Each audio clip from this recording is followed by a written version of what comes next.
Al-Andalus adalah sebutan umat Islam selama abad pertengahan untuk semenanjung Iberia. Saat masa keemasannya, wilayah mereka mencakup sebagian besar semenanjung Iberia dan sebagian kecil Prancis Selatan.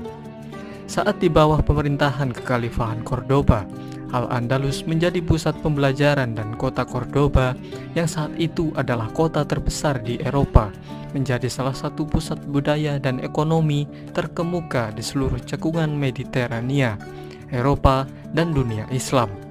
Al-Andalus menjadi pusat pendidikan utama untuk Eropa dan negara sekitar Laut Mediterania, serta menjadi jalan untuk pertukaran budaya dan karya ilmiah antara dunia Islam dan Kristen.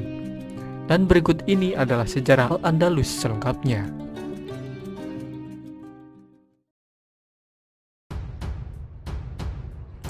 Saat masa kekhalifahan Umayyah dipimpin oleh Al-Walid I di tahun 711, seorang komandan yang bernama Tariq ibn Ziyad memimpin pasukan kecil yang terdiri dari orang-orang yang baru saja masuk Islam.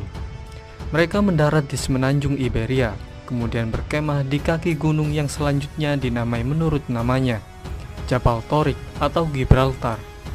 Pasukan Tariq berisi sekitar 7.000 penunggang kuda orang Berber, sedangkan penguasa wilayah itu Raja Roderick mengumpulkan pasukan yang berjumlah 100.000. Namun sebagian besar pasukan tersebut tidak terlalu loyal pada Raja Roderick.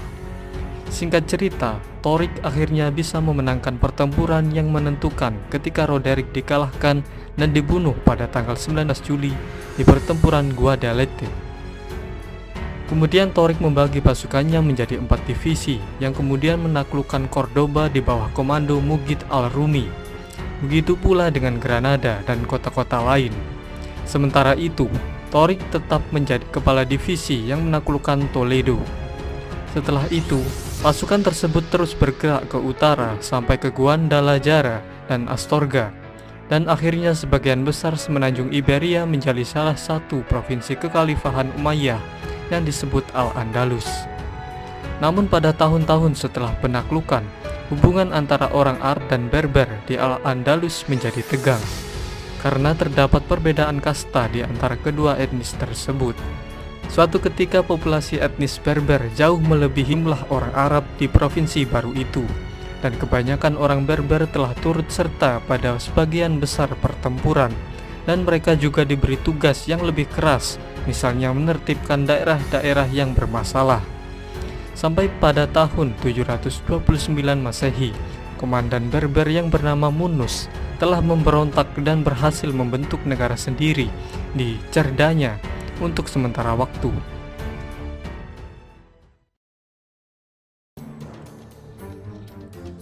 Saat kekhalifahan Umayyah terganggu oleh tantangan kekhalifahan Abbasiyah di timur, provinsi-provinsi mereka di Afrika Utara dan Al-Andalus tidak bisa mereka kendalikan.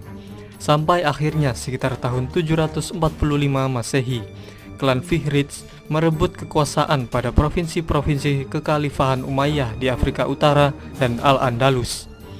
Kemudian kekuasaan wilayah tersebut dibagi dua oleh klan Fihriz, Abdul Ar-Rahman ibnu Habib al-Fihri di Ifriqiya dan Yusuf al-Fihri di Al-Andalus. Klan Fihriz bersukacita dengan runtuhnya Bani Umayyah di timur, dan mereka melakukan perundingan dengan Bani Abbasiyah dengan harapan mereka akan tetap diizinkan melanjutkan pemerintahan otonom mereka. Tapi Bani Abbasiyah menolak tawaran itu dan menuntut penyerahan wilayah.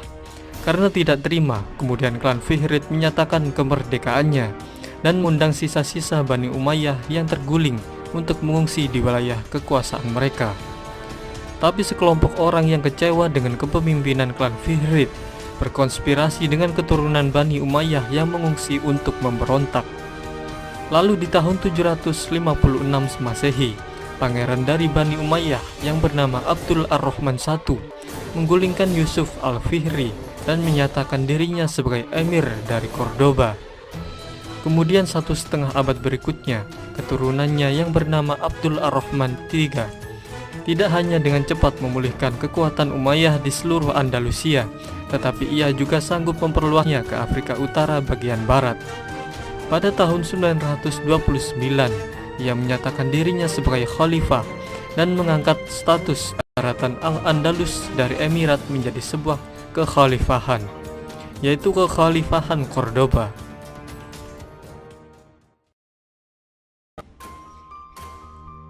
Pada periode kekhalifahan inilah Al-Andalus mencapai zaman keemasannya dengan menerapkan sistem pertanian dan kebijakan ekonomi yang baru, membuat daerah di sekitar Cordoba dan beberapa kota di Andalusia menjadi daerah dengan ekonomi pertanian yang paling maju di Eropa saat itu. Dan hal ini juga memicu revolusi pertanian di Jazirah Arab. Di antara kota-kota Eropa, kota Cordoba yang ada di bawah kekhalifahan dengan populasi sekitar 500.000 orang akhirnya menyalip Konstantinopel sebagai kota terbesar dan paling makmur di seantero Eropa. Dalam dunia Islam, Cordoba adalah salah satu pusat budaya terkemuka. Karya para filsuf dan ilmuwannya memiliki pengaruh besar pada kehidupan intelektual Eropa di abad pertengahan. Muslim dan non-muslim sering datang dari luar negeri untuk belajar di perpustakaan dan universitas terkenal di Andalusia. Salah satu ilmuwan barat yang terpengaruh oleh ilmuwan Andalusia adalah Michael Scott yang membawa karya Ibn Rus atau Averroes dan Ibn Sina atau Avicenna ke Italia. Peralihan gagasan ini tetap menjadi salah satu yang terbesar dalam sejarah dan secara signifikan mempengaruhi pembentukan periode Renaissance di Eropa.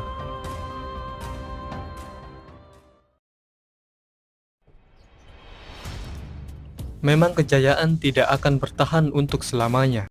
Kini tibalah saat kekhalifahan Cordoba runtuh ketika terjadi perang sipil antara tahun 1009 dan 1013. Pada tahun yang sulit itu, kekhalifahan Cordoba diinvasi bangsa Berber, sehingga Cordoba menjadi pecah. Mereka juga membantai penduduknya, menjarah kota, dan membakar kompleks istana. Dan di tahun 1031, Al-Andalus pecah menjadi sejumlah negara-negara kecil dan negara besar yang berpengaruh disebut Taifas. Setelah tahun 1031, Taifas terlalu lemah untuk mempertahankan diri dari serangan dan tuntutan upeti dari negara-negara Kristen di utara dan barat, yang dikenal oleh umat Islam sebagai bangsa Galicia. Akhirnya beberapa negara-negara pecahan kekhalifahan Cordoba itu ditaklukkan oleh bangsa Galicia, sehingga para raja Taifah yang masih merdeka mencari bantuan ke bangsa Berber di Afrika Utara, tapi mereka dicaplok juga oleh bangsa Berber. Dari pertengahan abad ke-13 hingga akhir abad ke-15, satu-satunya wilayah yang tersisa dari Al-Andalus adalah Emirat Granada yang menjadi benteng muslim terakhir di semenanjung Iberia.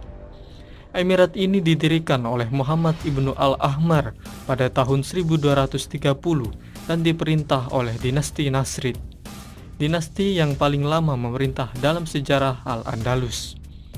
Tapi Emirat Granada masih harus mengirim upeti kepada kerajaan Kastil. Kota Granada juga berfungsi sebagai tempat perlindungan bagi muslim yang melarikan diri selama Reconquista atau penaklukan ulang oleh kerajaan-kerajaan Kristen. Saat itu Granada menerima banyak muslim yang diusir dari daerah-daerah yang dikuasai Kristen, sehingga mereka memperbesar kota, bahkan sampai menjadi salah satu kota yang terbesar di Eropa sepanjang abad ke-15 dalam hal populasi.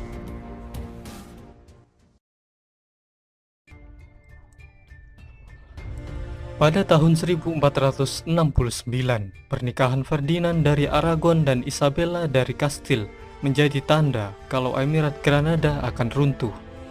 Karena raja dan ratu itu meyakinkan Paus Sixtus IV untuk menyatakan perang kepada Granada sebagai perang salib. Lalu serangan pun dilancarkan, sampai akhirnya pada tanggal 2 Januari tahun 1492, setelah pengepungan yang panjang, Sultan terakhir dari Emirat Granada, Muhammad XII, menyerahkan kota beserta seluruh isinya. Kini umat Islam yang bermukim di kerajaan Kastil berjumlah 500.000, namun setelah musim gugur, 100.000 orang telah meninggal atau diperbudak, 200.000 orang beremigrasi, dan 200.000 orang tetap sebagai masyarakat minoritas. Banyak elit muslim termasuk Muhammad XII telah diberi area pegunungan Alpujarras sebagai kerajaan. Di tahun itu, kaum muslim di Granada masih diizinkan untuk terus mempraktikkan agama mereka. Tapi di tahun 1502, Raja-raja Katolik memaksa semua Muslim yang hidup di bawah kekuasaan Kastilia berpindah agama. Kemudian keturunan Muslim menjadi sasaran pengusiran dari Spanyol antara tahun 1609 dan 1614. Akhirnya sekitar tahun 1727, setelah terjadinya tragedi penuntutan massal, Islam asli dianggap telah padam di Spanyol.